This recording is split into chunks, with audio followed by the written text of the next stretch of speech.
After 16 years on Capitol Hill, Kentucky Congressman John Yarmuth is no longer in office. WLKY's Mark Vanderhoff sat down with the Louisville Democrat to talk about his time in Washington. When John Yarmuth first announced he was running for Congress, he was initially considered an underdog. But since then, his time in Washington has spanned 4 different presidencies and has included some of the most transformative and controversial pieces of legislation of the past couple decades. Well, Congressman Yarmuth, thank you so much for joining us. I'm sure that you've had a lot of time to look back on your 16-year career. What do you consider some of your biggest accomplishments? Well, I would say overall the biggest accomplishment I have was the relationships that I've formed in the community. Many Louisville residents first got to know John Yarmuth as the founder of Leo magazine. Then, in 2006, he beat incumbent Republican Ann Northup, beginning his career in the U.S. House of Representatives.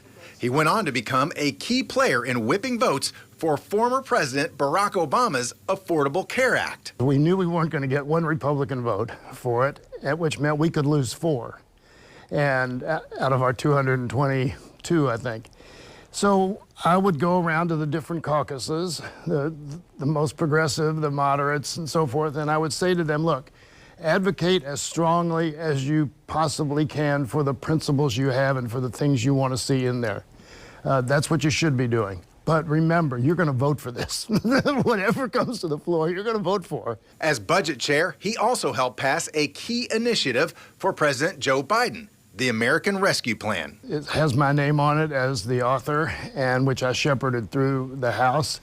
$1.9 trillion, which kept a lot of American people afloat during the pandemic. Yarmuth is known for wearing a red F on his jacket, a symbol of the failing grade he received from the National Rifle Association because of his support for gun control. We finally, this past year, passed some gun safety legislation, very mild provisions, not anywhere near what we could do or should do.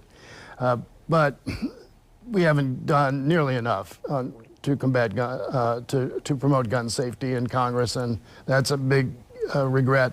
Now, Yarmuth said he plans to spend a lot of time with his grandchildren and possibly write a book, and he'll also continue co-teaching a course on Congress at U of L, and even teased a future announcement with the college. Mark Vanderhoff, WLKY News.